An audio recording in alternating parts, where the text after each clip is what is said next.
Olá, muito bem-vindo ao nosso segundo dia da imersão aqui, mitos e verdades da suplementação nutricional.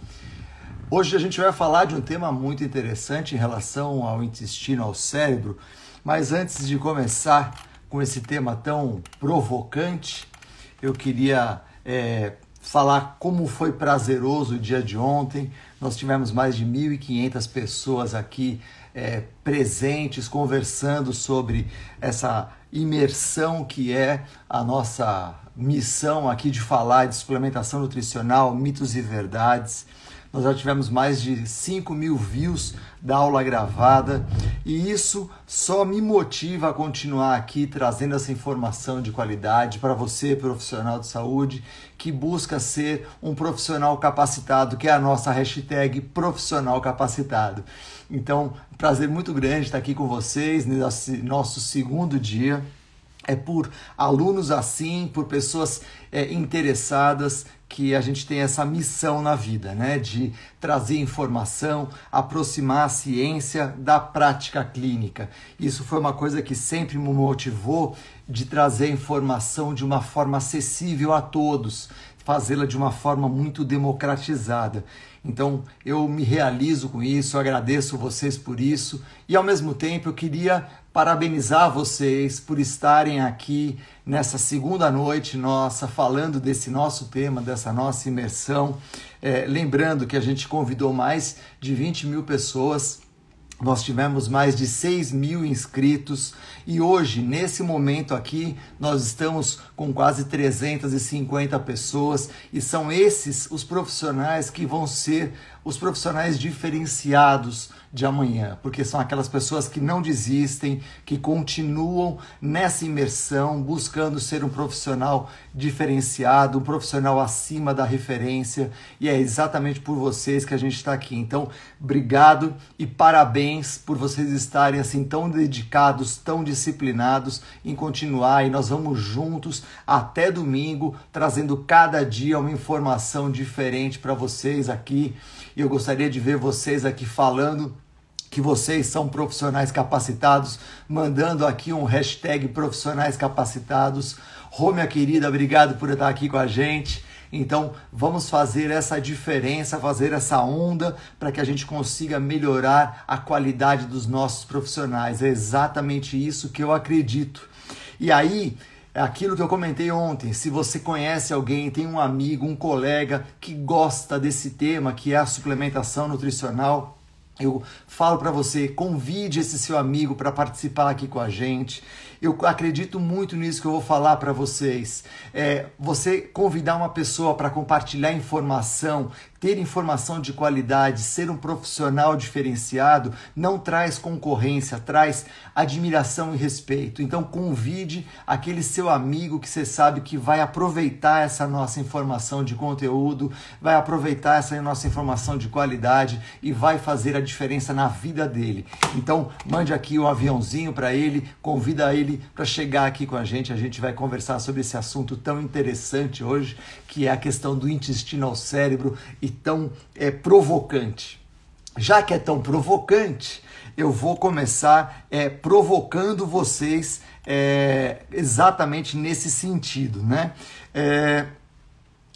Quando nós pensamos em relação a essa relação do cérebro com o intestino, é muito simples essa relação. Por quê? Se você pegar quando uma pessoa está muito brava, você fala que ela está enfesada, né? Essa expressão enfesada significa que ela está cheia de fezes. Ou seja, a questão do intestino, já na língua portuguesa, ela está associada a um estado emocional. E aí, eu vou trazer um dado importante. Pô, tô adorando aqui o profissional capacitado. Olha, que delícia ver isso. Obrigado, pessoal. Tô motivado aqui com essa colocação de vocês aqui, o Pedro colocando. Vamos lá, vamos transformar mais gente aqui em profissional capacitado. A Bia, vamos lá transformar mais pessoas em profissionais capacitados. Mas voltando à história do enfesado, nós falamos então, historicamente, que o indivíduo estar cheio de fezes transforma o humor dele. E é exatamente isso que acontece. Quando nós estamos com o nosso intestino com uma grande quantidade de fezes, o que acaba acontecendo? Nós mudamos todo o funcionamento dele, ele fica de uma situação um pouquinho diferente, ele começa a produzir substâncias que nós nem conhecemos, e é isso que a gente vai falar hoje. Como essa questão do intestino pode modular tantas coisas na nossa vida. Pode modular o nosso sistema imune, pode modular o nosso humor. E aí eu vou contar uma história interessante para vocês. A história é a seguinte, nós fizemos um estudo com maratonistas que quem conduziu foi a G, lá no laboratório, e exatamente esse trabalho da Giovana era suplementar com probióticos maratonistas. Depois eu vou contar mais detalhes dessa história. Mas ao longo de todo o estudo, nós investigamos várias coisas em relação ao sistema imune, como isso funcionava, como isso não funcionava, e de repente surgiu um dado que nós não esperávamos. Nós aplicamos um questionário para verificar o estado de humor. E o dado mais legal foi que muda o estado de humor. Ou seja, as bactérias que estão no nosso intestino mudam o nosso estado de humor. Então, esse dado é um dado importante porque isso vai de encontro àquela minha frase, que eu falei para vocês agora há pouco, do indivíduo que está enfezado, que está cheio de fezes. Né? Então, a questão do intestino intimamente ligado com a questão das nossas emoções, do nosso comportamento. Quando então você pensa no seu intestino, quando você pensa no seu intestino funcionando direito, muitas vezes a pessoa relata para você: nossa, eu estou tão feliz, fui no banheiro, fiz tudo que eu tinha que fazer. É exatamente isso. A nossa funcionalidade intestinal, ela tem uma relação com uma série de mecanismos, com mecanismos relacionados à nossa saúde, com mecanismos relacionados ao nosso estado de humor. Falando nisso, eu vou dar um dado já para você de cara em relação ao nosso intestino. Você tem ideia de quantas bactérias que tem no nosso intestino? O nosso intestino tem uma quantidade enorme de bactérias, só que ele muda de acordo com a posição do nosso intestino. Quando nós pegamos ali logo depois do estômago, quando a gente pega ali no duodeno, nós temos aproximadamente ali 1000 bactérias por grama de intestino, lá no duodeno. Quando você sai do duodeno, vai para o jejuno, para o ilho, isso daí aumenta para 1 bilhão de bactérias. E quando você chega lá no cólon, você tem 1 quatrilhão de bactérias. Isso, 1 quatrilhão de bactérias. Depois vocês vão olhar no dicionário para ver como que escreve 1 quatrilhão de bactérias. É o que nós temos lá no cólon por população de bactérias por grama de intestino. Isso quer dizer o seguinte, que a nossa quantidade, que a nossa quantidade de bactérias ela vai flutuando de acordo com o distanciamento que nós temos do estômago. Por quê? Porque o nosso estômago ele é um grande agente de limpeza daquilo que chega na nossa alimentação. E na medida em que você vai proliferando, essas bactérias vão aparecendo dali para frente.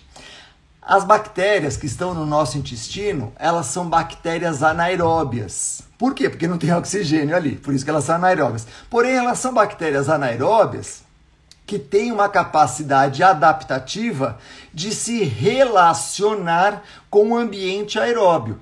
Então, quando elas saem do nosso corpo, elas conseguem se relacionar com o ambiente aeróbio. E é por isso que a gente identifica aquele odor tão característico ali. É exatamente a população de bactérias mudando a sua característica fisiológica. E a partir dali ela começa a fazer uma mudança na sua capacidade de consumir energia, de consumir nutrientes e fazer todo o nosso intestino funcionar de uma forma diferente quando ele está no estado sem oxigênio e elas estão no estado na presença do oxigênio. Então, nós já temos aí um perfil de quantas bactérias que nós temos no nosso intestino. Esse dado das bactérias do nosso intestino modifica de acordo com vários fatores da nossa vida. Por exemplo, muitos aqui nasceram de parto cesárea, né? Quando você nasce de um parto cesárea, o que acontece? Ali a pele da sua mãe foi cortada, o músculo abdominal foi cortado, o útero foi cortado e você nasceu num ambiente totalmente ascético, limpinho, limpinho, limpinho, limpinho, né? Se você nasceu de parto natural, você passou pelo canal vaginal e você entrou em contato com todas as bactérias da sua mãe. E aí, qual é a diferença? Na medida em que você nasce no parto natural, você tem maior quantidade de bactérias povoando o seu aparelho digestório, porque a sua boca está esfregando nessa região e você já começa a povoar o seu intestino.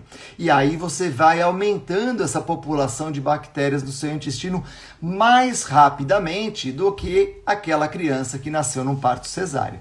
Então, o primeiro ponto é esse. Quando você nasce do parto natural, você já faz um incremento da população de bactérias ali no seu intestino muito rapidamente. Da noite para o dia, você já tem uma população importante de bactérias. Quando você nasce do parto cesárea, você tem um incremento mais lento, bem mais lentificado a partir dali.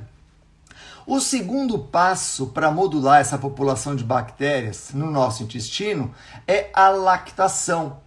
A lactação vai fazer com que você, ao ter o consumo de leite no seio da sua mãe, modifique também a população de bactérias. Por quê?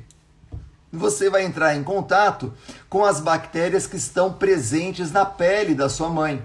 Então você entra em contato com essas bactérias e você começa também a modificar a população de bactérias do seu intestino.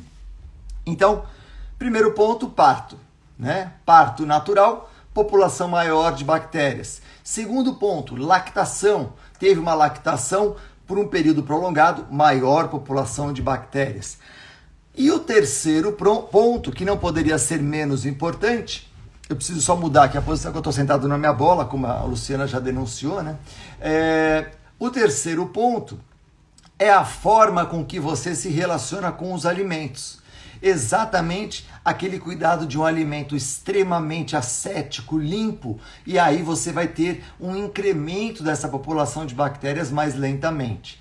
Na medida em que você vai se relacionando com os alimentos familiares, você vai aumentando também a população de bactérias no seu estômago, no seu intestino. Então esse dado é um dado relevante e ele mostra para nós como o nosso corpo ele é capaz de se adaptar a essa exposição às bactérias. Tem uma história muito interessante, eu vou contar aqui para vocês. Em 2013, eu e a Lu Lanche, a gente estava lá na França, a Lu estava fazendo o pós-doc dela, eu estava com um professor visitante no INRA, e aí um dia a gente estava subindo a rua Mouffetard lá de Paris, e uma mãe atravessando a rua na nossa frente, com uma criança com uma chupeta, a criança vem andando e deixa a chupeta cair no meio-fio. Literalmente no meio-fio. Tava a calçada aqui, tava aqui o asfalto. Caiu aqui, assim, encostadinho, né?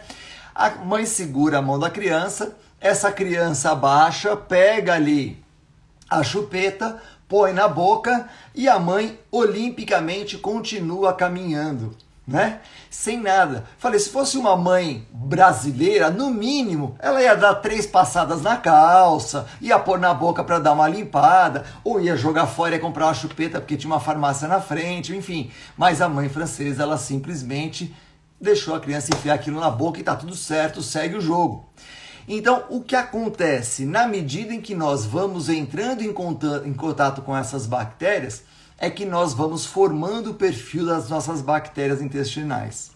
No nosso intestino, nós vamos ter uma população enorme, como eu já disse para vocês, lá no cólon a gente vai ter perto de 1 quadrilhão de bactérias. É um número muito grande, é o que a gente vai ter lá no cólon, tá? Ali pertinho do estômago, perto de 1000, né, bactérias por grama de tecido. Agora, quando você vai aumentando essa população de bactérias, essa população ela aumenta não só de bactérias do bem, aumenta as bactérias legais e aumenta as bactérias não tão legais. Então existem no nosso organismo, por exemplo, nós que estamos aqui na América Latina, nós temos uma bactéria muito diferente do pessoal da Europa. Eu sei que tem o pessoal de Portugal assistindo a gente aqui, você de Portugal não tem isso, mas nós aqui da América Latina, nós temos muito o Clostridium difficile, que é uma bactéria que tem uma relação muito estreita com doenças do cólon, principalmente câncer de cólon. Ela é um privilégio da nossa população aqui da América Latina. Já o europeu não tem com grande frequência essa bactéria. Então nós temos... Ah, Mariana, que bom da Espanha, que bom estar com você aqui.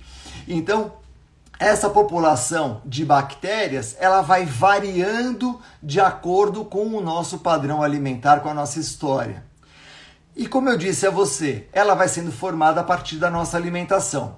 E aí eu vou contar uma outra história importante para vocês. Eu vivo dando aula no interior do Brasil, né? O pessoal do Maranhão está aqui, né? Paraguai, que bom, que bom. E aí eu fui dar uma aula uma vez em Teresina, no Piauí, que é um lugar muito agradável. E aí o pessoal de lá, da Universidade Federal, me levou para consumir num restaurante muito gostoso que tem ali. Olha, o pessoal do Catar também está aqui com a gente, Portugal.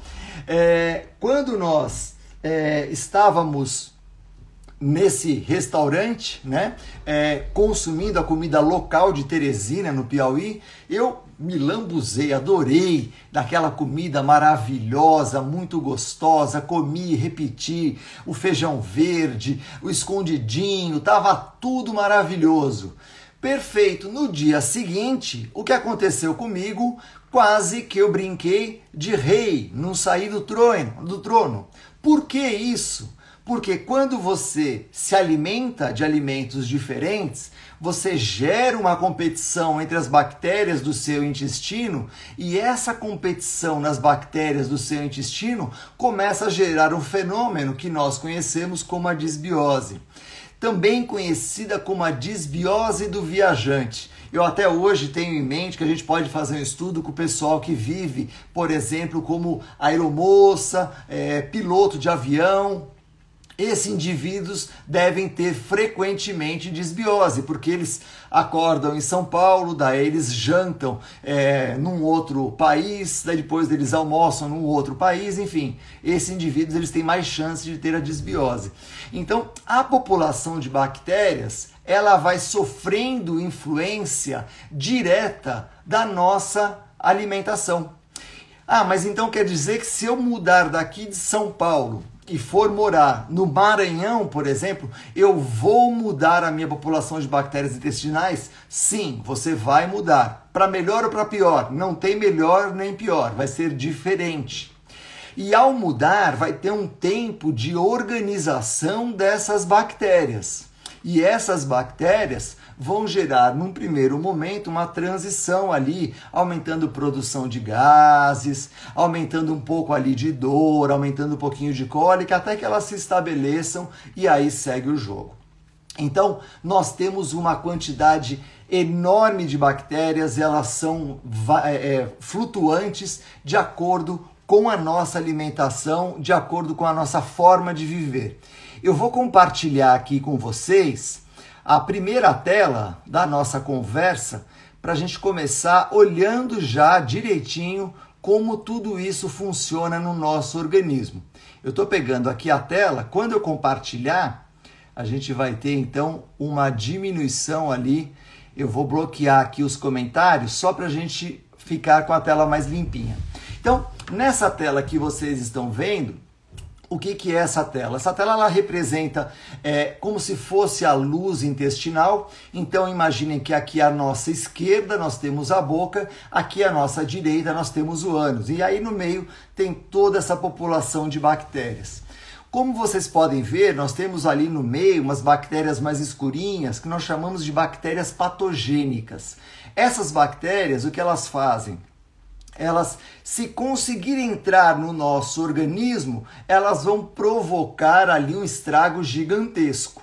porque elas vão entrar no nosso organismo e elas vão aumentar a produção de uma substância chamada LPS, lipopolissacarídeo, e isso vai fazer um estrago danado. Isso é perigosíssimo.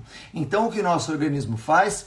Ele vai, com o tempo, criando desafios para que essas bactérias elas fiquem cada vez mais distantes e, com isso, elas não consigam invadir o nosso organismo, não consigam entrar no nosso organismo. Qual é a primeira estratégia que nós temos para proteger o nosso intestino? A primeira estratégia que nós temos, e é graças a essas bactérias, é exatamente a nossa barreira mucosa. A nossa barreira mucosa, ela é formada, a gente divide didaticamente essa barreira em duas camadas. Numa camada mais aquosa e numa camada mais viscosa. Essa barreira mucosa ela está presente no nosso aparelho digestório, está presente no nosso aparelho respiratório, então nós temos mucosa em toda essa região. Quer ver como você sabe que a gente tem mucosa no aparelho respiratório? A última vez que você viajou de avião, eu sei, pessoal, faz tempo, né, que a gente não viaja de avião, mas a última vez que você viajou de avião numa viagem muito longa, depois de chegar no seu destino, você tinha ali toda essa região ressecada. Por quê? O ar-condicionado do avião tem lá uma umidade relativa do ar de 20%. E nós estamos com a nossa mucosa que tem 80% em água. Então você fica exposto, respirando aquele ar seco do avião, você vai perdendo umidade da sua mucosa para o ambiente externo. Então você vai ressecando essa barreira mucosa que você tem em toda essa região, que a gente chama de região nasofaringiana. Então vai ficando uma espessura fininha, fininha, fininha. Na medida em que ela vai ficando fininha, aquela parte mais viscosa dela, que tem um pouquinho mais de muco, um pouquinho mais de colágeno, ela começa a ficar endurecida. E ela vira aquela catotinha que machuca o nosso nariz, não é? Então, é exatamente isso. É a desidratação da barreira mucosa. Ao desidratar a barreira mucosa, você está perdendo uma das formas de proteger o nosso organismo contra as invasões do espaço, contra as invasões do ambiente externo. Então, o que é importante nessas situações? Manter sempre as narinas hidratadas, passar um sorinho ali e deixar essa região bem hidratada. Por quê? Quando você deixa essa região bem hidratada, você dificulta a entrada de invasores nessa região. As nossas bactérias, elas ajudam também na produção de muco. E aí tem um dado bem interessante que é o seguinte: quando nós temos, por exemplo, duas famílias específicas de bactérias, nós temos em grande quantidade no nosso organismo, que são os lactobacilos e as bifidobactérias. Esses dois grupos têm uma característica e a primeira delas é a seguinte: lactobacilos, pessoal, não tem nada a ver com leite. O nome lactobacilos é porque são bactérias que fazem fermentação gerando ácido lático, tá? Por isso que elas são lactobacilos. Elas pegam glicose e geram ácido lático. Essas bactérias, quando produzem ácido lático, elas alimentam um outro grupo de bactérias muito importante, que são as chamadas bifidobactérias. Quando nós temos, então, as lactobacilos, bifidobactérias, agindo em conjunto, o que elas produzem para o nosso organismo, que elas estimulam a nossa produção de muco. E é exatamente essa barreira mucosa que beneficia o nosso organismo contra a invasão de outros patógenos. Aquela bactéria que vocês estão vendo aí na tela, aquela pretinha ali, ela não consegue invadir porque a barreira mucosa está dificultando esse caminho. Então, ao ter essa população de bactérias, nós vamos protegendo o nosso intestino contra a invasão de patógenos, como as bactérias que podem provocar doença ali. Além disso, o que nós temos de forma bem interessante? Quando você tem o seu intestino extremamente rígido, totalmente saudável, o que ele apresenta ali? Ele apresenta uma célula conectada com a outra.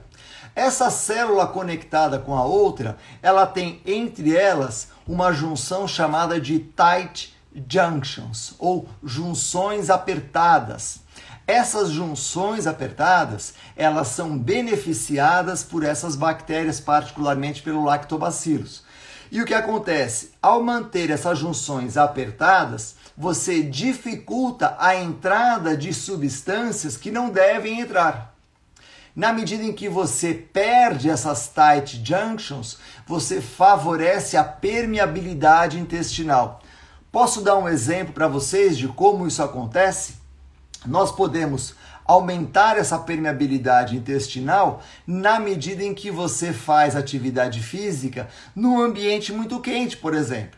Quando você faz atividade física num ambiente muito quente, essas tight junctions elas podem ser rompidas e a partir dali a gente pode ter um aumento dessa formação, desse ingresso de bactérias no nosso organismo e isso gera um quadro muito sério. Eu vou abrir aqui os comentários para saber as dúvidas de vocês. Então, por favor, mandem as dúvidas aqui de vocês enquanto eu tomo uma água. Eu queria dividir com vocês uma coisa interessante. Eu adoro dar aula vendo o rosto de vocês.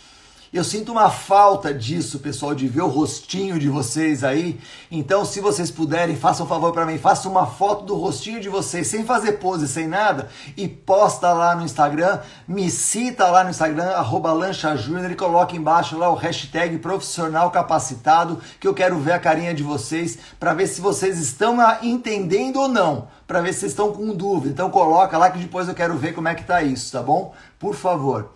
Quero ver aqui como é que estão as dúvidas aqui. Qual o quadro sério que pode causar? Então, nesse caso, né, se a gente tiver essa permeabilidade, Vanessa, o que vai acontecer é que você vai ter essas bactérias ingressando no nosso organismo, ingressando no nosso intestino, e o quadro ele pode ser desde uma grande quantidade de LPS, que já é um processo inflamatório bem delicado, até um quadro mais grave que pode evoluir para uma septicemia. Vai depender da quantidade de bactérias que conseguir entrar no nosso organismo ali. Tá? Então, realmente vai ser uma situação bem delicada e a gente tem que tomar muito cuidado com isso.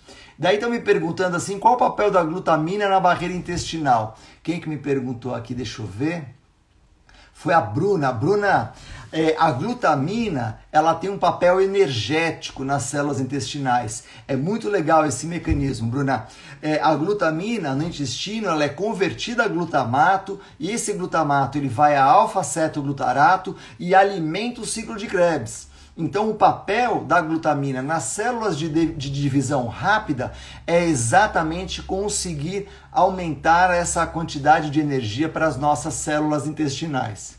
Eu vi aqui que a Valéria perguntou do kefir, né? Então, o kefir, o que vai acontecer é que o kefir ele vai trazer uma população de bactérias para o nosso intestino. Então, o kefir, o iogurte, leite fermentado, eles vão trazer essa população de bactérias para o nosso intestino. Existe um ponto limitante nesses alimentos que é a quantidade de bactérias. Lembra dos números que eu disse, né? Lá no duodeno nós temos aproximadamente 1000 bactérias por grama de tecido. Quando pega jejum e ilho, a gente vai para 1 bilhão. E quando nós vamos lá para o cólon, nós temos aproximadamente 1 quadrilhão de bactérias lá no colo. Então, o que acontece é que essa população de bactérias que a gente consegue com esses alimentos, muitas vezes é muito pequena. E a gente precisa aumentar essa quantidade muito rapidamente. E é exatamente por isso que, por vezes, se acaba usando ali o suplemento de probióticos, porque os probióticos eles conseguem trazer num volume pequeno 25 bilhões, uma quantidade importante de bactérias para fazer essa ocupação, né? Lembrando que essa população de bactérias que você ingere no probiótico ou mesmo no kefir, ela não permanece no nosso intestino, ela entra viva e sai morta. Então todo dia ela é eliminada e você precisa fazer um fluxo dessas bactérias, porque elas vão morrendo naturalmente, tá? Então esse dado é um dado importante. Que mais aqui? qual a relação do LPS com o consumo de gordura saturada.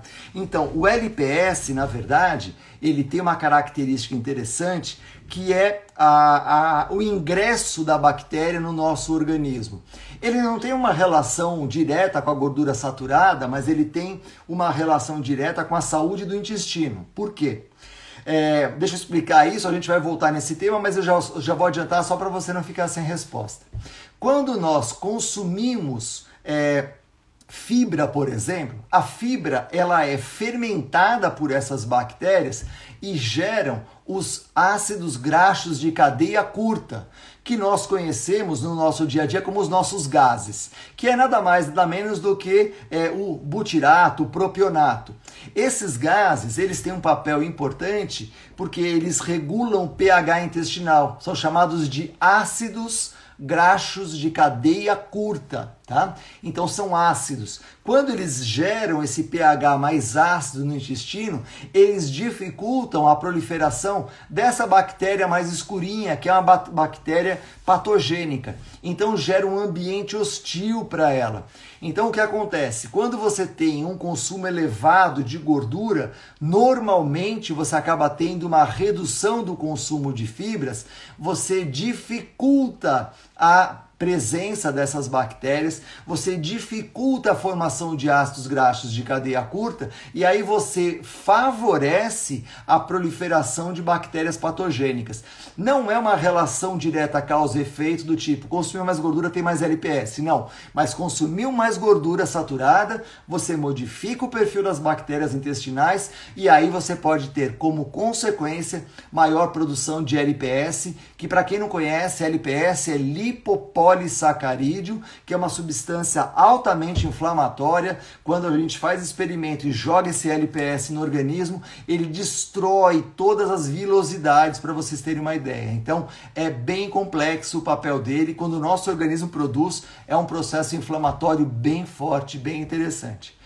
O consumo da glutamina, ele fica totalmente no intestino. A gente não consegue colocar essa glutamina para dentro do sistema imune. Por quê? As células de divisão rápida, como as células intestinais, consomem de uma forma muito ávida essa glutamina. Então, dificilmente a glutamina ela consegue alcançar o nosso sistema imune. No nosso intestino, ela vai nutrir as células intestinais. Se você tiver o interesse de ter essa glutamina no seu paciente, no seu cliente, alcançando o sistema circulatório, obrigatoriamente essa glutamina precisa estar numa forma de dipeptídeo de glutamina. E aí sim ela consegue atravessar essa membrana e consegue chegar no sistema circulatório. Caso contrário, dificilmente ela vai chegar nessa região. Faz sentido? Tudo bem? Pode usar probiótico diariamente para idosos? Tem vários trabalhos na literatura mostrando isso, mostrando que tem um efeito interessante. Por quê? O idoso, ele tem uma característica. Ele começa a se alimentar quase todos os dias com os mesmos alimentos. E aí, a variabilidade de bactérias intestinais vai diminuindo, gerando um ambiente muito propício para o aparecimento de bactérias patogênicas. Também é muito frequente a redução do consumo de fibras nos idosos, o que é ruim, porque são essas fibras que vão gerar os ácidos graxos de cadeia curta e que irão proteger o nosso intestino dessas bactérias patogênicas. Então, esse dado é um dado relevante. Pensando no idoso que tem aquela comida toda igualzinha, todo dia come a mesma coisa, é importante a variabilidade do padrão alimentar. E é importante para ele também o consumo de uma boa quantidade de fibras para alimentar essa população de bactérias e controlar as bactérias patogênicas que nós temos no nosso organismo. Então esse dado é bem importante. Tudo bem? A gente vai continuar aqui. Eu vou mudar a nossa tela aqui. Eu vou pegar a nossa próxima tela só para a gente poder continuar com essa informação e ela vai explicar uma pergunta que eu já vi que apareceu aí, que ela é muito interessante e eu espero que vocês gostem bastante. Então, essa tela aqui, eu vou tirar os comentários. A Viviana perguntou aqui, né, como atividade física em ambiente quente, ela pode promover essa alteração da funcionalidade intestinal.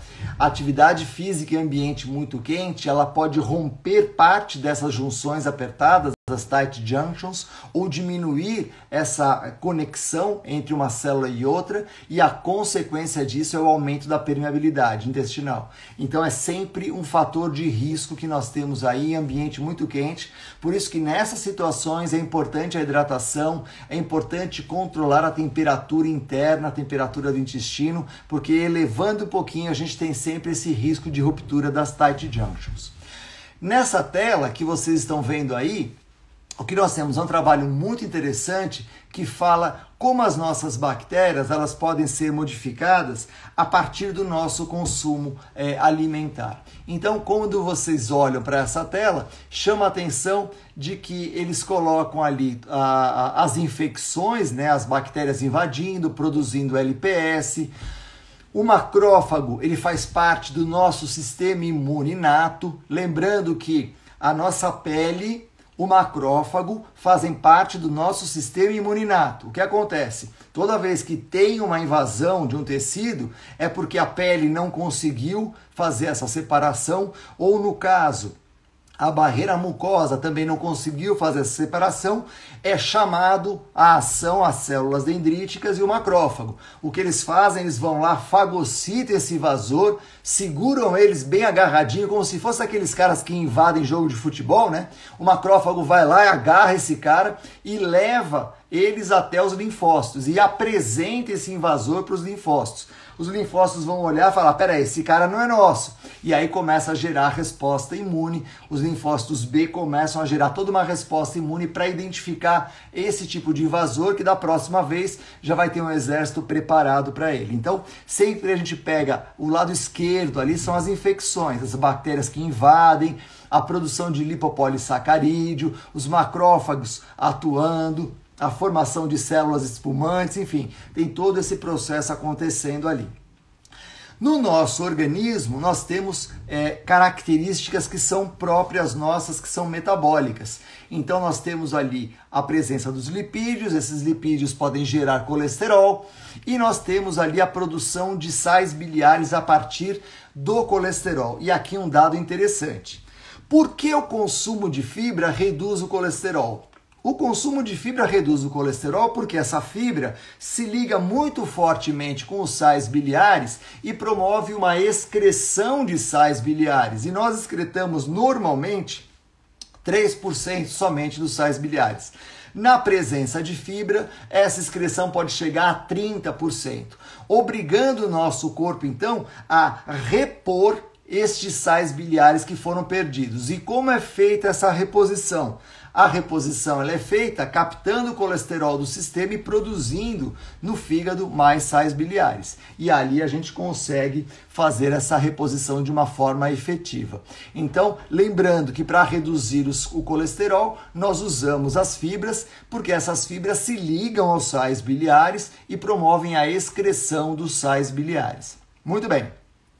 Agora, você é um indivíduo que adora consumir, por exemplo, bife a cavalo com uma fatia de queijo em cima. Todo dia você consome bife a cavalo com uma fatia de queijo em cima. Acho que o exemplo não foi bom, mas você pode consumir um cheeseburger, né? Um cheese-egg burger. Você coloca lá um ovo, tá, né? E coloca um queijo em cima. O que vai acontecer? Quando você combina esses alimentos, você aumenta a disponibilidade de dois nutrientes, a carnitina e a colina. Quando você tem a disponibilidade de carnitina e de colina, você muda a população de bactérias intestinais. Ao mudar a população de bactérias intestinais, você favorece o aparecimento de bactérias que produzem a trimetilamina. Este timal, ele vai agir lá no fígado, estimulando uma enzima chamada HMG-CoA redutase. Esta enzima é a enzima reguladora da produção de colesterol que nós temos no nosso corpo. Então, na medida em que você tem a grande disponibilidade de colina e carnitina, dependendo dos alimentos que você escolhe, você favorece o ambiente para produzir maior quantidade de colesterol através da estimulação da produção de timal por bactérias específicas. E aí, como consequência disso, esse colesterol ele tem uma grande afinidade com colágeno. Ah, tudo bem, Lanche, qual é a importância disso? A importância disso é que nas nossas artérias, a parte da íntima da artéria é uma região muito rica em colágeno. O que acontece naquele dia que você está estressado, pegou trânsito e tal, fecharam você ficou nervoso, você secretou adrenalina, suas artérias contraem e elas podem expor a sua íntima da artéria. Aquele colesterol que vinha passando ali, vê uma oportunidade, se liga com a sua íntima da artéria. Até aí tá tudo certo, porque do jeito que ele ligou ele pode sair. Porém, ele apresenta uma grande afinidade com cálcio. E aí ele começa a captar cálcio. E esse negócio aí que tem lá colesterol e cálcio, nosso corpo olha e fala, que é isso aí que tem colesterol e cálcio? E não reconhece. E aí faz o quê? Manda uma população de macrófagos para a região. Esses macrófagos falam lá, peraí, que placa é essa? E começa a inflamar aquela região. E isso vai atraindo mais colágeno, vai atraindo mais colesterol, vai atraindo mais cálcio e a placa vai crescendo, até que você tenha uma arteriosclerose. Então, essa placa, ela não é formada da noite para o dia. Ela é um processo onde você vai instalando o processo de formação da placa. Um dado importante, isso não quer dizer que nesse final de semana você vai ter que cancelar o churrasco que você tinha combinado com o seu namorado, marido, esposa, tio, seja lá quem for. Faça o seu churrasco, porque o que a gente está falando aqui não é de uma refeição que você faz na semana, mas é de um consumo sistemático aonde você vai modificar a população de bactérias no seu intestino e essa mudança da população de bactérias no seu intestino é que vai promover essa maior síntese de trimetilamina que acaba gerando exatamente a placa de arteroma. E aí, nessa figura ainda, à direita de vocês estão vendo ali um azulzinho, que é exatamente uma alimentação mais rica em fibra.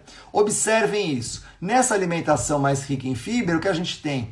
Uma produção muito grande de ácidos graxos de cadeia curta. Tá lá, acetato, butirato, propionato. Tudo isso, pessoal, são os gases que nós soltamos no ambiente. Produzir gases é normal. Nós produzimos 2,5 litros de gases por dia. Então isso não é o problema. Ele é um grande aliado nosso, porque esses gases, eles vão diminuir o processo inflamatório, vão gerar um ambiente muito ruim para as bactérias que são patogênicas. E aí nós teremos uma proteção no nosso intestino contra essas bactérias que podem trazer algum tipo de doença. Então, o que eu digo, não precisa matar o seu churrasco do domingo, faz uma salada antes e aí você começa a ter essa alimentação equilibrada, onde você tem o churrasco, onde você tem a carne, onde você tem o seu queijo. Quem não comeu um queijo coalho de churrasquinho, né? Aprendi a comer um queijo coalho com mel em cima lá na Bahia, então, uma delícia. Então pode fazer isso. Mas consome uma fibra junto. E aí você tem um dado importante aonde você tem essa proteção do seu organismo. Eu vou abrir aqui para vocês colocarem as perguntas e aproveito para tomar um gole de água aqui do lado.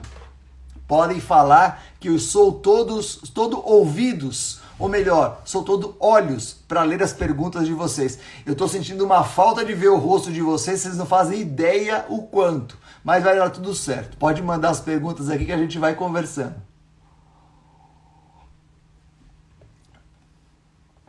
Existe alguma relação entre microbiota e sono? Você sabe que hoje em dia a gente vê cada vez mais que tem uma relação de microbiota com tudo. Como a questão da microbiota ela tem uma relação muito grande com neurotransmissores, particularmente com a serotonina, Sim, existe uma relação entre microbiota e sono. Agora, no período da pandemia, a gente publicou um artigo falando disso, que nós tivemos 2 grupos de dormidores com problema. Nós tivemos o grupo de curtos dormidores, que era aquele indivíduo que dormia pouco e ficava o dia inteiro tendo um pouquinho de sono, e o indivíduo que tinha um grande sono, então que eram os grandes dormidores. Nos 2 casos, o relato em comum deles era exatamente a mudança da funcionalidade intestinal. Então, sim, tem uma relação muito forte com isso. Então, as bactérias têm um papel importante no caso da nossa qualidade do sono, do nosso tipo de sono para essas situações aqui. A cafeína agrava a disbiose? Não. A cafeína não agrava a disbiose. A cafeína, ela por ter um aroma muito forte e ter um sabor muito forte, ela estimula a motilidade intestinal. No nosso grupo, o Gabriel Loureiro estuda muito cafeína, adora cafeína, então nós sabemos que o café em si, muito rico em cafeína, ele não promove a alteração das bactérias intestinais de uma forma patogênica. Porém, ele modifica a motilidade intestinal, assim como a água com gás. A água com gás também estimula a motilidade intestinal. Por quê? Porque nós não absorvemos o gás da água e nós temos que eliminar. E para eliminar, ela estimula o trânsito intestinal. Então, quem tem o intestino mais preguiçosozinho ali e tal, dá uma aguinha com gás para ele, que ele vai adorar e vai funcionar muito mais feliz. Lactobacilos são encontrados onde mesmo, professor? Lactobacilos a gente encontra em vários lugares. Quer ver um lugar que a gente encontra muito lactobacilos? Tá na moda, pelo menos aqui em São Paulo, não sei se fora do Brasil, nos outros países também, nos outros estados também, mas tá na moda o pessoal fazer o pão de fermentação natural, não é? Como é que o pessoal faz o pão de fermentação natural? Eles deixam aquela farinha exposta ao ar, e da onde vem a fermentação? De lactobacilos presentes no ar. Pumba! Eles pulam ali na massa e começam a fazer isso. Então, lactobacilos a gente tem em grande quantidade em vários locais. Mas é óbvio que existem suplementos contendo maior população de lactobacilos. Tem uma história bem interessante em relação a isso, que foi lá em meados dos anos 30, houve uma infecção do trato gastrointestinal de crianças muito grande no Japão, e um farmacêutico, o Dr. Shirota, desenvolveu um leitinho fermentado que ele dava para as mães, e as mães saíam distribuindo aquele leitinho fermentado. Depois de muitos anos, foi descobrir que era um lactobacillus, chamado Lactobacillus casei. Como o farmacêutico que desenvolveu chamava Shirota, deram o nome dele para esse lactobacillus. Então virou Lactobacillus casei Shirota, que hoje a gente encontra no supermercado como um leitinho fermentado ali e tal. É exatamente essa história que eu estou contando para vocês. Mas lactobacilos a gente tem em grande quantidade em vários locais. São bactérias que fazem a fermentação lática. Quem gosta de queijo Minas, ou também conhecido como queijo fresco, né? Depois eu conto uma história para vocês do queijo fresco. Você pega o seu queijo, uma população de lactobacilos se instala ali em volta do queijo e começa a fazer a fermentação do que sobrou ali de lactose e forma então o ácido lático. Por isso que toda vez que você pega um queijo Minas, que está um tempinho na geladeira, faz uma lavagem, passa uma água nele para tirar esse ácido lático, porque aquele gostinho amargo que você tem no queijo Minas é exatamente o ácido lático que foi produzido por lactobacilos no entorno do queijo. Dá aquele gostinho meio ruinzinho, né? Passa uma água que você tira ele dali e tá tudo certo, funciona muito bem, tá? Açúcar e funcionamento do intestino. O açúcar, a gente tem um cuidado para falar disso, porque açúcar é um nome muito genérico, né? Quando a gente fala em açúcar, açúcar é carboidrato. Quando a gente fala de carboidrato, nessa imagem que vocês estão vendo, é exatamente a fibra, que é uma fonte de carboidrato, é um polissacarídeo, que vai garantir essa produção de acetato, butirato e propionato. Então esse dado é um dado importante. Nós dependemos desse ponto para conseguir garantir a funcionalidade do nosso intestino. A Juliane perguntou, síndrome do intestino irritável tem uma relação muito estreita com essa população de bactérias intestinais. Quando nós temos um incremento de alguns tipos de lactobacilos, principalmente os acidófilos, você diminui esse intestino irritável. Então é uma proteção que nós temos ali para o nosso intestino, é ter essa presença dos lactobacilos fazendo essa proteção ali. Tudo bem? Leite e derivados em relação à inflamação. Então, legal essa pergunta, porque o dado que a literatura tem em relação a isso, ela é um pouco divergente. Porque na literatura, o leite ele aparece como um potente anti-inflamatório, não como um potente pró-inflamatório. Por quê? Porque ele garante uma população de bactérias intestinais que tem exatamente essa característica de gerar um pH ácido, de produzir mais propionato, butirato e acetato e diminuir a proliferação de bactérias que podem provocar o câncer. Então esse dado é um dado bem interessante. Os celíacos e vegetarianos, tem um dado legal em relação aos celíacos. Tem um estudo italiano que foi feito com o pão de fermentação natural e eles mostraram que o pão de fermentação natural tem uma concentração muito menor de glúten, aonde esses indivíduos celíacos poderiam fazer o consumo com menor risco. Então é um dado bem interessante, aonde hoje a indústria panificadora coloca muita energia investigando isso, tentando descobrir como isso funciona. Então tem muita informação sobre isso sendo produzida no momento presente. Eu vou trocar de tela aqui e pegar a nossa próxima tela, que a gente vai ver um dado interessante em relação ao nosso sistema imune no intestino e como ele funciona, como ele tem essa característica fundamental para a proteção do nosso organismo. Então, nessa tela que vocês estão vendo, eu vou...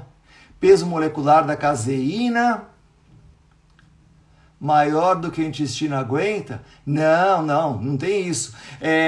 Quando a gente pega uma molécula grande como a caseína, ela é hidrolisada, ela não fica intacta no intestino. Ela é hidrolisada e ela é absorvida como aminoácidos, dipeptídeos e tripeptídeos. Quando nós pegamos, por exemplo, o whey protein, a matéria-prima do whey protein é a caseína, que foi hidrolisada pelas bactérias que produziram o soro do leite. Tá? Então tem um dado bem interessante em relação a isso. Eu vou só tirar agora aqui os comentários para a gente poder olhar essa tela com mais cuidado, né? Quando a gente pega essa tela, o que a gente está vendo nessa tela? A gente está vendo nessa tela a participação ali de 3 sistemas de defesa, de 3 lactobacilos atuando em conjunto. Então nós temos ali os lactobacilos plantários, que está lá em cima, em verdinho. Daí nós temos os lactobacilos acidófilos e nós temos os rhamnosus, que estão ali no meio. Cada um vai fazer um papel diferente para o nosso organismo. Observem essa tela, que ela mostra uma coisa muito bacana. Nós temos aqui embaixo, nessa parte redondinha, é chamado de placa de Peyer, né? Peyer-Pet. Essa região, ela é já uma parte do nosso sistema imune e ela fica ali acoplada nas células das microvilosidades. O que acontece? Quando alguma coisa consegue passar intacta ali, por exemplo, você pega ali um dipeptídeo e ele consegue passar intacto, essa placa de Peyer vai colocar uma população do sistema imune em cima dela. E essa população em cima consegue mostrar para a gente como tem essa interação do sistema imune com os probióticos. Como vai acontecer isso? Por exemplo, nessa placa de Peyer, alguma estrutura invadiu, ela coloca ali células dendríticas, coloca macrófagos nessa região e eles vão lá e fazem o final do processo digestivo. Quando acaba o processo digestivo, você já tem os aminoácidos sendo liberados. Então isso garante para que em qualquer momento que ocorra uma falha no processo de digestão e que você tenha o ingresso de uma proteína mais intacta, sem ser digerida, essa placa de Peyer vai fazer um papel importante do sistema imune. Ah, mas espera aí, Lancha, alguma coisa consegue passar intacto? Consegue. Infelizmente consegue. Provavelmente você tem um amigo que é alérgico, por exemplo, a camarão, né? A crustáceo.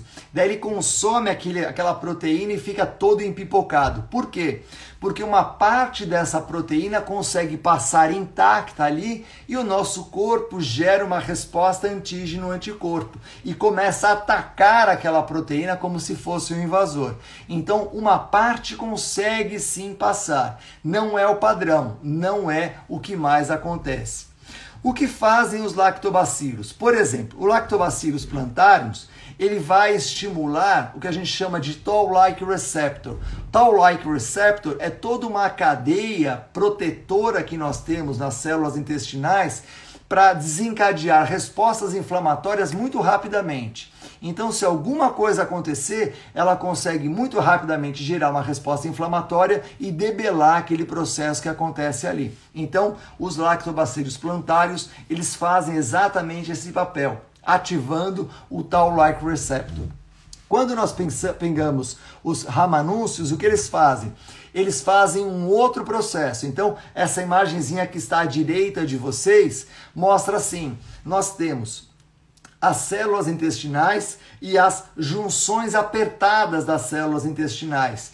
O que faz esse lactobacillus é aumentar o que a gente chama de resiliência da célula intestinal. Faz ela ficar mais apertada ainda e garantir uma adesão de uma célula com a outra, dificultando o ingresso de qualquer tipo de invasor. Então, a presença desse lactobacillus garante uma adesão entre uma célula e outra e faz com que o nosso organismo tenha uma capacidade de proteção muito favorecida. E faz um mecanismo onde, ao ter esse efeito, ele diminui a produção de interleucinas inflamatórias. Então, com isso, o nosso intestino diminui a carga inflamatória dele, o que é importantíssimo para a proteção da saúde intestinal. E o último que nós temos ali são os lactobacillus acidófilos. O que eles fazem? Eles chamam para perto do intestino as células dendríticas. Então, qualquer tipo de invasor que chega ali, a célula dendrítica pega ele ali e vai lá para dentro do organismo e apresenta esse invasor. E com isso, faz com que o nosso organismo consiga debelar qualquer estratégia de invasão que possa ocorrer nessas situações.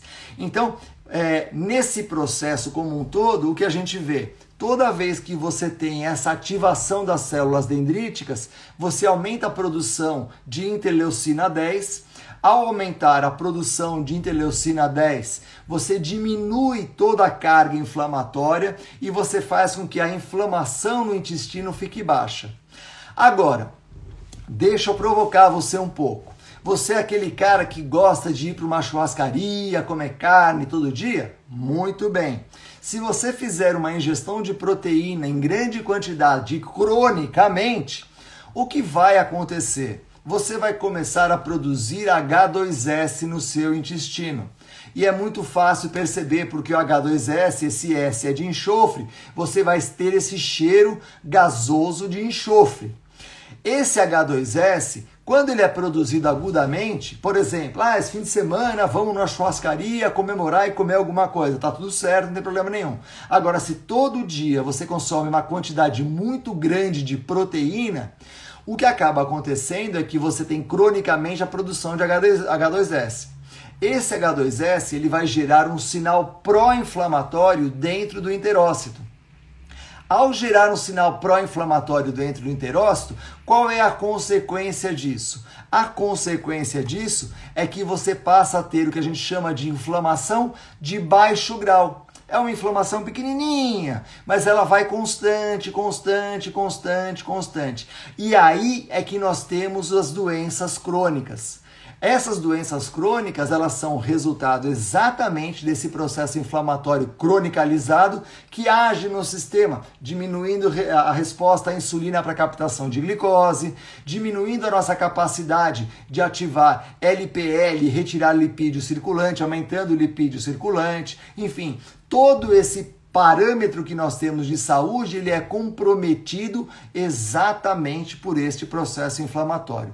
Eu vou abrir aqui de novo os comentários para vocês poderem fazer as suas perguntas enquanto eu tomo mais um golezinho de água aqui. Por favor, fiquem à vontade. E não esqueçam, pessoal, de colocar os comentários de vocês depois com os nossos hashtags profissional capacitado para que muita gente identifique você como um profissional capacitado fora da média. Vamos ver aqui qual seria essa grande quantidade. Legal essa pergunta aqui. Quem que perguntou para mim? Quem seria essa grande quantidade? Então, essa grande quantidade nós consideramos acima de 2 gramas por quilograma de peso corporal por dia. Existem alguns grupos falando entre 1,6 e 2. É muito fácil chegar nessa quantidade? É muito fácil. No Brasil é mais fácil ainda, porque aqui no Brasil a gente consome uma mistura de arroz e feijão que tem uma quantidade proteica muito importante. Então é muito fácil aqui no Brasil a gente chegar nesse ponto onde tem uma grande quantidade de proteína. Então vale a pena um cuidado, vale a pena uma atenção para que você não tenha essa quantidade enorme de proteína e você acabe produzindo muito H2S que pode prejudicar a saúde intestinal. Perguntaram da low carb? Na low carb você acaba tendo naturalmente maior proteína porque você pega dos 3 macronutrientes e diminui um. Então, obrigatoriamente, você aumenta a ingestão de proteína. Então, é muito fácil você alcançar uma quantidade importante de proteína que pode provocar esse tipo de desconforto, que pode provocar esse favorecimento do processo inflamatório de baixo grau, que é muito ruim. A gente publicou um artigo falando sobre isso em 2019, se não me falha a memória, não, 2020, se não me falha, não, 2018, falando exatamente sobre isso, sobre o excesso de proteína e o que acontece ali. Daí perguntaram aqui assim, o estresse muda a característica das bactérias intestinais? Muda sim. Só um comentário, né? O estresse, hoje em dia, a gente usa estresse para muita coisa. Porém, estresse, ele nem sempre é ruim, tá, pessoal? O estresse é exatamente aquilo que tira o nosso corpo do estado de equilíbrio. Porém, o que a gente considera estresse é uma situação onde você compromete o seu sono, onde você compromete a sua capacidade de atenção, onde você compromete o seu alerta. Então, esse é o estresse. São coisas que ficam atormentando você cronicamente. Por que esse estresse ele muda as bactérias intestinais? Muda porque o primeiro ponto que nós temos é uma mudança da secreção de HCl no estômago. E essa secreção de HCl no estômago, ela vai promover inicialmente uma gastrite, que já gera uma resposta inflamatória de baixo grau no estômago, que pode evoluir para uma úlcera gástrica. Como consequência disso, a gente tem uma hipersecreção pancreática de bicarbonato de sódio, tentando controlar essa acidose. Quando a gente faz essa hipersecreção de bicarbonato de sódio, a gente alcaliniza demais o intestino. Ao alcalinizar demais o intestino, você favorece a proliferação de bactérias patogênicas, porque elas adoram esse pH mais alcalino e elas vão embora, daí elas nadam de braçada. Então, é sempre muito dependente um fenômeno do outro. Eles nunca acontecem isoladamente. Quando nós falamos de suplementos nutricionais, pessoal, eu costumo dizer que suplemento nutricional é um jogo de xadrez em 3 dimensões. Então a gente tem que ter sempre uma clareza de que você mexendo num ponto, você pode desestabilizar o outro ponto. Quando eu falei agora dessa história do estresse, ele é um bom exemplo para isso, tá? Que o nosso organismo ele tenta sempre fazer esse tipo de controle. As doenças neurodegenerativas do intestino têm relação com fatores emocionais enormemente. A síndrome do intestino irritado é uma delas. Tem uma relação muito estreita com fatores emocionais. Na verdade, as questões emocionais, elas interferem em muito a nossa questão alimentar. Tanto é verdade que a Lu Lancha e a Roberta Carbonari têm o curso delas de comportamento alimentar e coaching nutricional lotado exatamente por isso. Porque você tem a questão comportamental interferindo diretamente sobre essa questão de saúde, sobre essa capacidade que nós temos de digestão dos nutrientes e absorção dos nutrientes. Deixa eu ver aqui. Fala um pouco sobre alcalinizar o corpo com o shot da imunidade. Então, o nosso organismo ele tem um pH muito severo. Ele não é uma coisa que você consegue mexer assim no pH muito facilmente. A variação de 0,2, 0,3 do pH pode matar uma pessoa. Então, não é que a gente consegue fazer essa variabilidade do pH. E é exatamente o papel do intestino é fazer esse controle. Quando você está com uma acidose, ele vai lá e secreta bicarbonato. Quando ele está lá numa alcalose, ele secreta menos bicarbonato, ele deixa o pH controlado. Então, o nosso intestino, ele é exatamente o termômetro que não deixa esse pH flutuar muito. E nós temos dentro do nosso organismo o nosso tampão bicarbonato e o nosso tampão respiratório. Se por acaso você entrar em alcalose, você começa a produzir tampão bicarbonato. Você pega esse CO2 e começa a produzir bicarbonato. Se você entrar em acidose, você pega esse bicarbonato e começa a tamponar. Então o nosso corpo, ele não consegue fazer grandes flutuações desse pH, porque se flutuar muito, o indivíduo acaba morrendo. Nós temos vários controles, várias enzimas, que se flutuar 0,2, 0,3 do pH, você para essa enzima, ela deixa de funcionar. E a gente trabalhou durante muitos anos medindo a atividade de enzima, né, no laboratório. Então a gente pegava músculo, fazia ali a extração daquela enzima e media a atividade da enzima. Só para vocês terem uma ideia, quando a gente pegava uma enzima e a gente errava a titulação, errava o pH que a gente tinha que fazer a medida da atividade, a atividade da enzima caía 50%. E ela tinha flutuado 0,1 do pH, não é que ela tinha variado uma enormidade. Agora você imagina isso no organismo como um todo. Você mata o indivíduo, né? Então esse dado é um dado muito importante. O nosso organismo ele tem um controle muito bem feito, muito bem regulado dessa questão do pH. Não dá para fazer brincadeira com isso não. Os probióticos comprados prontos ou manipulados em farmácia. Ana, aí tem duas coisas que são importantes. Quando você pega o probiótico pronto, qual a vantagem que você tem? Custo. Ele vai ser muito mais barato. Quando você pega o probiótico feito na farmácia, você tem ele muito mais tailor-made, ou seja, você programou para o seu cliente. Então ele está muito mais adequado para esse seu cliente. Então, os dois têm ganhos e perdas. Quando você pega no pronto, o pronto ele é muito mais barato. Quando você vai fazer para o seu cliente, ele vai ser mais específico, você pode fazer o ajuste desses lactobacilos, por exemplo, de bifidobactérias, porém, ele vai sair muito mais caro. Então, cada situação deve ser avaliada porque você pode ter um cliente que não tem uma condição financeira que possa fazer uma prescrição feita para ele e ele pode se beneficiar tanto quanto usando um probiótico feito já industrialmente.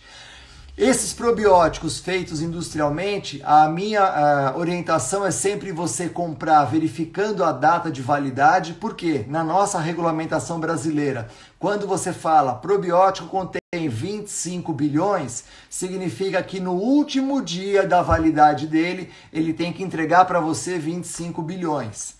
Tá? Esse é o ponto. Então ele começa com mais de 25 bilhões e vai perdendo, e no último dia da validade ele está lá com 25 bilhões. Tá?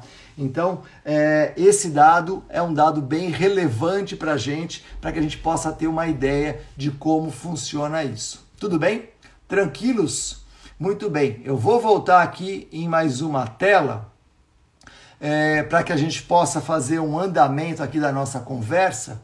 E essa tela é uma tela interessante porque ela vai explicar para nós um fenômeno que todos nós conhecemos, mas nem todos nós lembramos de como ela é, né?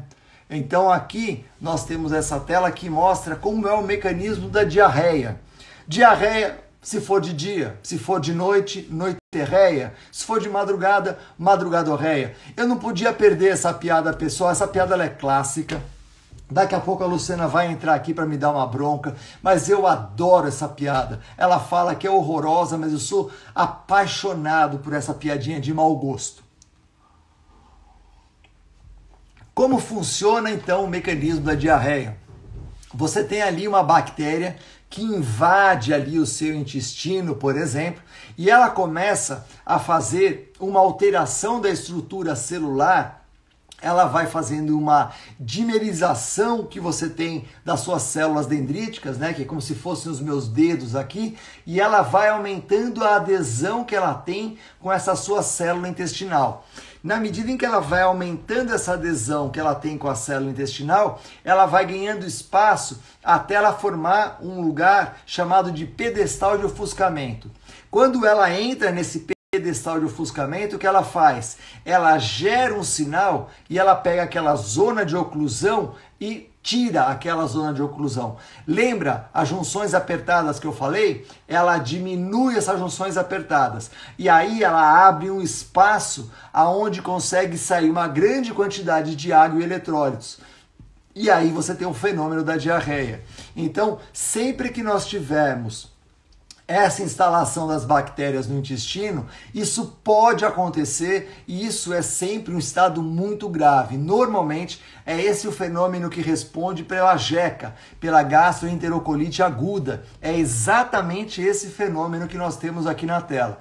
E quando nós temos essa gastroenterocolite aguda, o que vai acontecer? Boa parte das bactérias que estão no intestino, boas ou ruins, elas serão perdidas.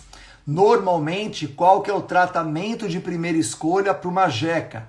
Normalmente, o médico vai prescrever um antibiótico.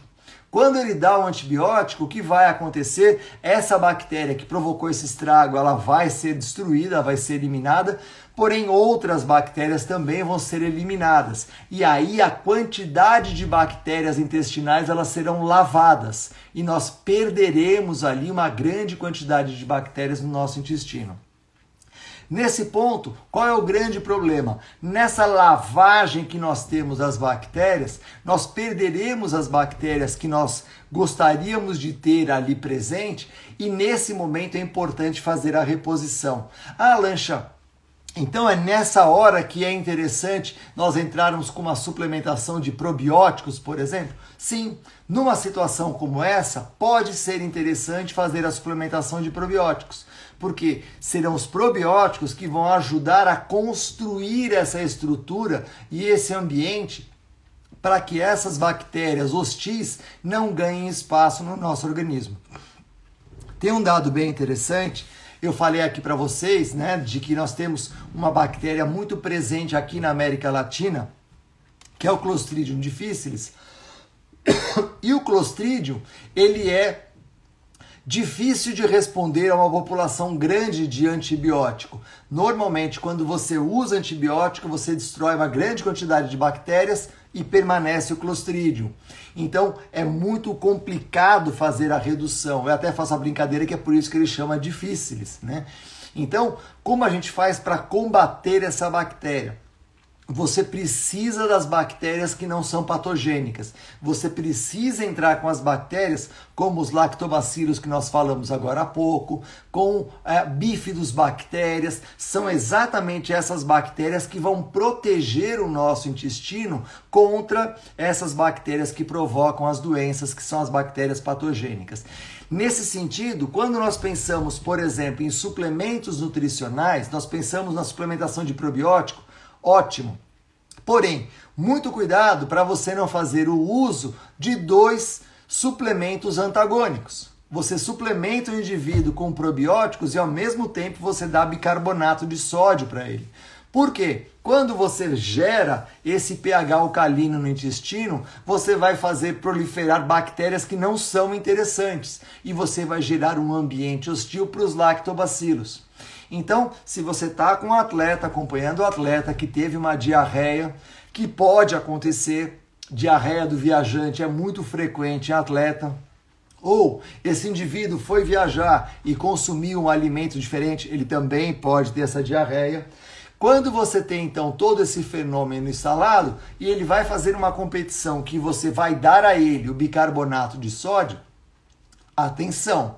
Por quê? Porque você pode ter fatores que não são interessantes.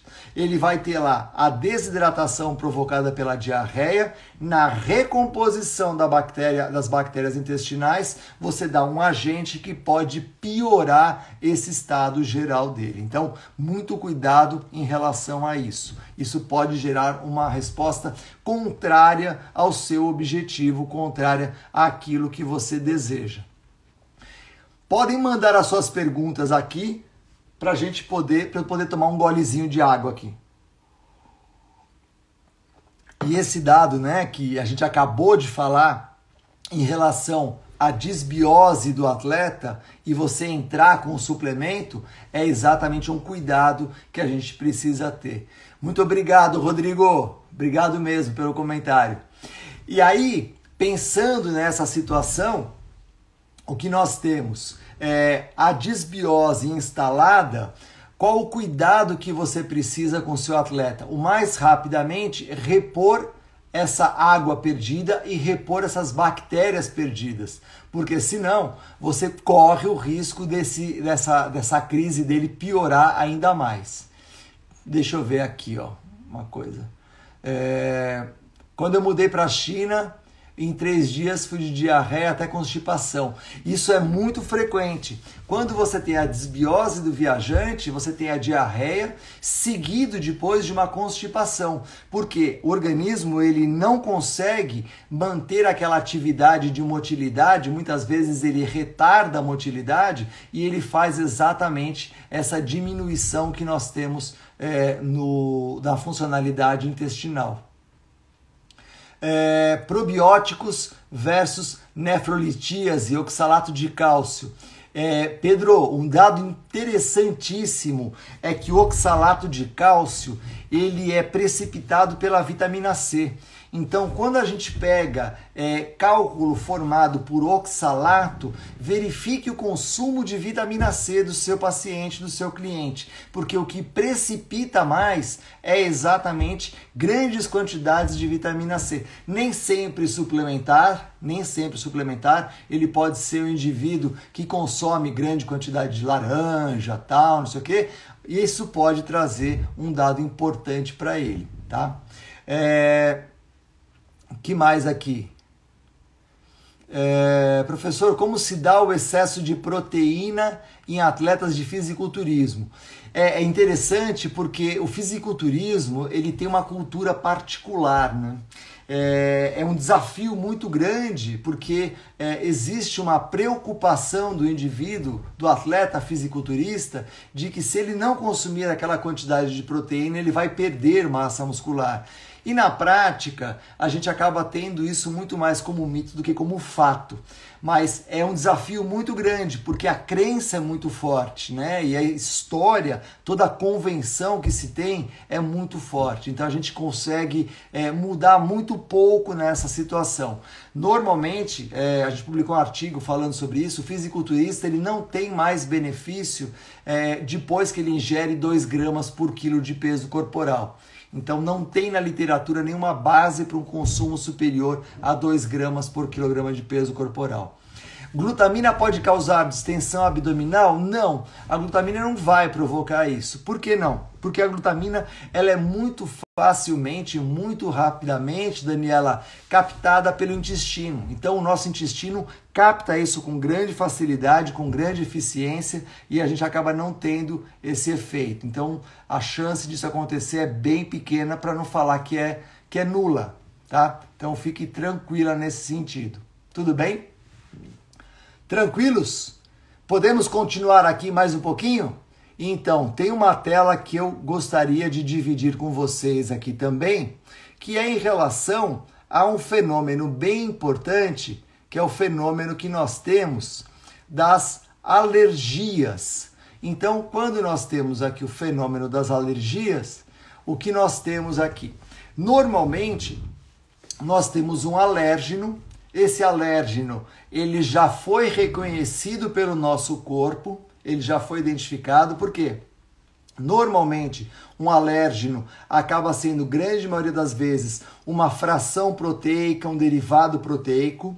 A gente identifica esse alérgeno, daí macrófagos ou células dendríticas vão lá e, pumba, captam ele. Como eles já foram identificados como alérgenos, quando os macrófagos ou as células dendríticas levam isso para dentro do organismo, a gente vai ter os linfócitos T identificando isso e falar, peraí, esse cara não é legal. E aí a gente gera a resposta alérgica. E aí o que a gente vai ter? A gente vai ter processos inflamatórios, a gente vai ter coceira, e é exatamente isso que acaba acontecendo. Quando nós temos esse dado bem estabelecido da alergia, muitos autores relatam que a retirada num primeiro momento é a primeira estratégia. Porém, num segundo momento, se utilizar doses pequenas desse alimento, pode diminuir a sensibilidade.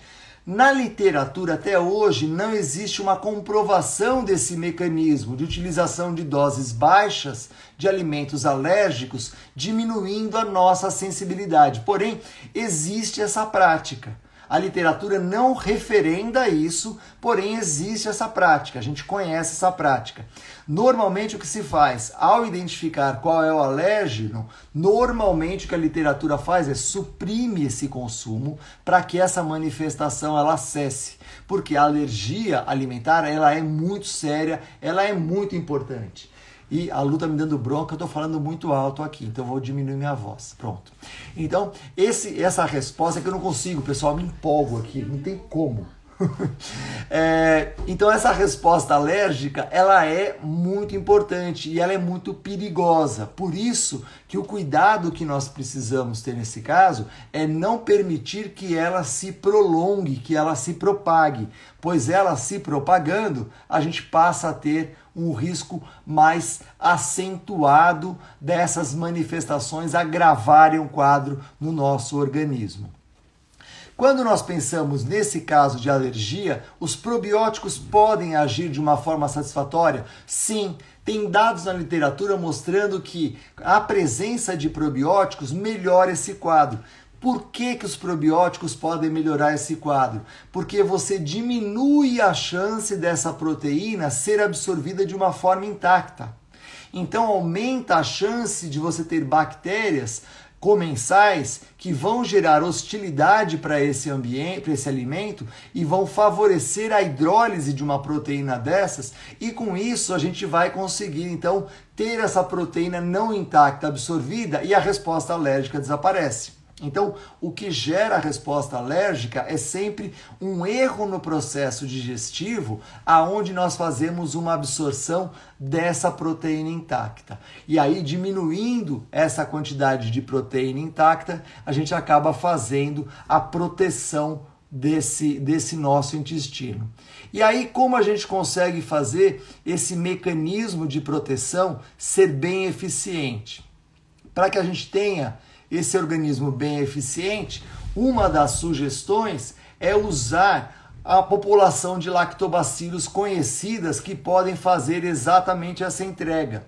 E essa entrega desses lactobacilos e bifidobactérias dependem muito da quantidade que a gente ingere e do tempo que a gente ingere. Quando a gente pensa numa resposta alérgica, esse consumo precisa ser cronicalizado. Não é um consumo pontual, é um consumo crônico. Da mesma forma que esses lactobacilos, para o nosso sistema de defesa, ele precisa ser feito cronicalizado, não é agudo. Quanto tempo, lanche, a gente precisa consumir para que tenha esse efeito?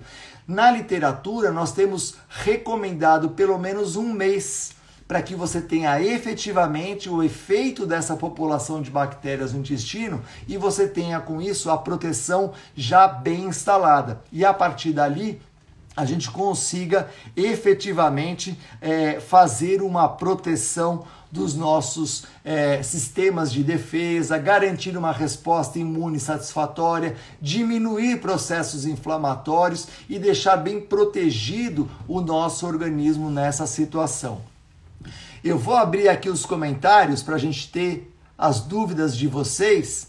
Então, por favor, podem mandar aqui as dúvidas para que a gente possa tirar essas dúvidas nesse primeiro momento aqui e não levar dúvidas para casa. Lembrando, pessoal, que hoje eu vou postar aqui no meu Instagram qual foi o aprendizado da aula de hoje para vocês. E daí vocês coloquem lá o comentário qual foi o aprendizado da aula de hoje para vocês, que pode ter sido útil, que foi importante para vocês. Não esquecendo que depois coloquem ali profissional capacitado para mostrar que vocês são profissionais acima da média para a nossa sociedade, todo mundo possa reconhecer vocês aqui. Tá ok? Então eu vou colocar lá o aprendizado da aula de hoje, vou postar isso e vocês colocam lá o comentário de vocês, qual foi o comentário, o aprendizado que vocês tiveram nessa situação. Lactobacilos na gravidez. Não tem nenhum relato em contrário na literatura, pelo contrário, né? Tem relatório favorável nesse sentido. Por quê? Porque se esse indivíduo ele tiver essa população de bactérias intestinais, lembrando que a mulher ela sofre muito com a questão do sistema imune na gestação por uma estratégia metabólica mesmo, então ter uma população de bactérias intestinais ajuda nessa proteção do intestino dessa gestante. Então, vale a pena, é bem interessante sim, tá? Mais alguma pergunta? Glutamina e probióticos. Pacientes oncológicos são seguros? Sim, no caso da glutamina, é sempre seguro para o paciente oncológico. Tem um dado importante na oncologia, é que os pacientes normalmente eles fazem uma acidose interessante. E aí você pode pensar também em outras substâncias que são tamponantes, poderiam entrar com papel interessante para essa população. Então, o paciente oncológico ele tem ainda hoje uma quantidade enorme de informações sendo desenvolvidas. A gente, em trabalho junto com a professora Marília Zillender, a gente está estudando bastante essa população. Então, esse é o dado.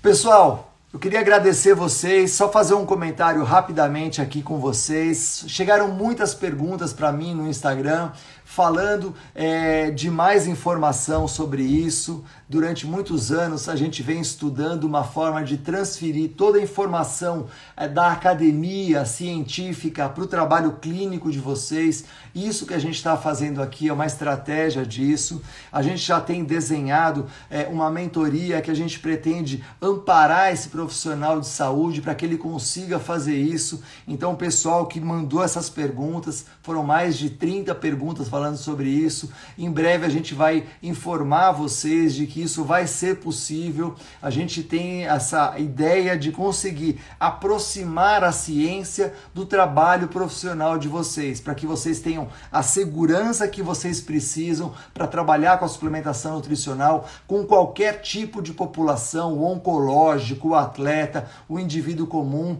Então em breve a gente vai trazer mais informações para vocês, tá? Mas muito obrigado por estarem aqui comigo. É exatamente isso que vai fazer de vocês o profissional diferenciado. É aguentar exatamente esse volume importante de informação. Amanhã tem mais informações aqui com vocês. Eu espero vocês amanhã aqui às 20 horas e vamos juntos até domingo, né? O profissional capacitado é aquele que não cede ao cansaço. A gente vai junto até domingo trazendo essa informação. Pessoal, super obrigado, boa noite, bom sono para vocês. Para mim vai ser um pouco mais difícil, que eu saio dessa live super agitado, para dormir vai demorar um pouquinho, mas daqui a pouquinho eu consigo. Um beijo para vocês, tchau, boa noite.